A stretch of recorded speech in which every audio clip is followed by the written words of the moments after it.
I mean, Chris Christie has his body of public statements about Mueller compared to Matt Whitaker's body of statements about Mueller puts him far more sort of, I don't know if there's a center anymore in American politics, but he has not called for Mueller to be fired. He has not ever called the Mueller probe a witch hunt. He was very critical of Pete Strzok, the FBI agent who sent anti-Trump texts, but he's never criticized the probe as an effort, as an endeavor. Do you think that he is confirmable? And if I could just tack on a two-part question here and have you whack at both, what role does a incoming Democratic, House Judiciary Committee and House Intel Committee have in making sure that the public sees the results of Mueller's work?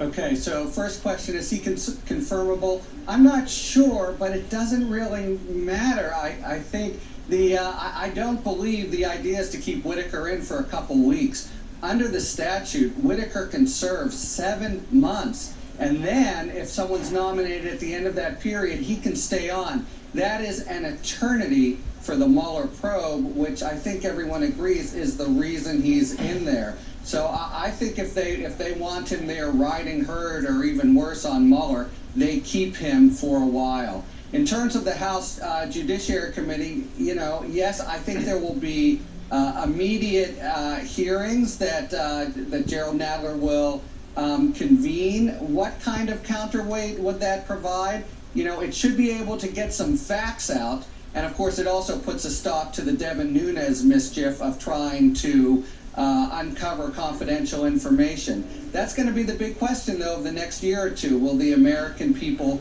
care deeply and permit the House committee to serve as a real counterweight? I think the jury is out there. Devlin, let me read you something on this topic from your colleague at the Washington Post, Greg Sargent. He writes, here's how Dems can respond. Democrats could subpoena Mueller's findings, said one legal expert, but expect the White House to put up a fight in response to the subpoena.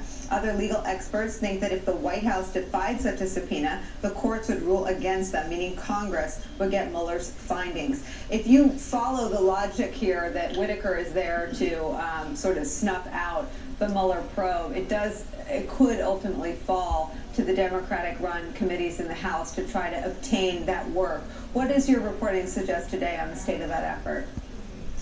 I think we're still at the very early stages of that. I think the next move is basically Whitaker's, and then a lot of things flow from that. If Whitaker does essentially line up in some sort of opposition or resistance to the Mueller probe, I think then it becomes a question of, so what is, for example, Rod Rosenstein going to do about that, assuming he's still at the DOJ?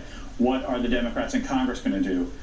But I do think that, when it comes to the question of what are the House Democrats going to do, Whitaker still has the first card to play because, for one thing, the Democrats won't be in charge for another 2 months. A lot can happen in 2 months. Just think of what's happened in the last 24 hours. It's we've got Trump 2 months to go before that becomes a player here. We live seven years in every one. Let me put something to you that I would only ask about this president. He's so obsessed with resume, with the look, with the experience. Whitaker doesn't seem to fit the bill for someone that Donald Trump would typically cast, which is what makes the questions that Chuck Rosenberg raised during this hour yesterday about whether there was a quid pro quo particularly intriguing to me. And this reporting today from Devlin and his colleagues about two sources close to Whitaker confirming that he would not be inclined to approve a subpoena, which could be Mueller's next move if he can't get any answers to the questions he's had in front of Trump's lawyers for many, many months now. Why else would Trump have picked this guy? Right, and there's no question. He himself says he likes to go to central casting to find the guy who looks the part. I will say that one Trump confidant told me in the last 24 hours that he likes Whitaker's sort of football style, that he's sort of jocular, and the two of them established. Nobody thinks that he's a highly. He is not a sharp legal mind. No, Trump also values personal connections, which is how he views with, like, say, foreign leaders. He could become pals with them, and the two of them became. Well, yeah, among others.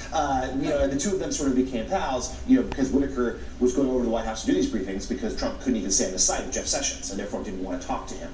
But yeah, so I think there's a little bit of a personal affinity there, but there is more. And the subpoena thing is huge. Giuliani has told me repeatedly that they're going to fight this. They feel like they could win if they needed to, if they go to court and up to the Supreme Court, but of course, they'd rather not have that fight if they can help it. And these negotiations are still going on. We've been told the last couple of days, the questions are still with the president and his legal team, and they still have not, as was reported by Politico and others, have now submitted them back to Mueller. That there's still no sense that they're anywhere close to having any kind of agreement to have Trump actually sit down for in-person interview. One person I spoke to recently, very knowledgeable about this, said that is all but out the window. There's a little to no chance of that. If anything happens at all, it's going to be written questions, but the White House has been dragging its feet on that for months as well. Matt Miller, let me give you the last word. Just take us inside how a man like Robert Mueller would see to end the investigation without at least trying to obtain answers from the president. I would envision him seeking a subpoena to interview the president for the purposes of completing the investigation, for the integrity of the investigation, having tried and failed at every other effort to get him to answer questions. I think he would very much like to talk to the president, and I think that's why he's been willing to engage in this, frankly, somewhat silly game from the White House to drag this out for months, to insist on it being written questions, to not be willing to sit down, which is, what other presidents have done when there have been big investigations like this, and what you really expect any federal government employee to do. But that said, I suspect at the end of the day, he is able to get everything else about the president's actions from other witnesses, from other people that were in the room. So to the extent he needs to establish the president's intent when he took the action, all of the suspect actions around obstruction of justice, firing Jim Comey, asking Intel officials to interfere with the FBI, he has enough other witnesses to make his own conclusions. If anything, it's in the president's interest to come in and offer an alternative explanation. So I suspect at the end of the day, he's probably not likely to issue a subpoena. But as Devlin said earlier, the real value in that subpoena is the threat and the fact that he needs that threat to keep the White House at the bargaining table. And the minute it goes away, they have no reason to even send written answers in.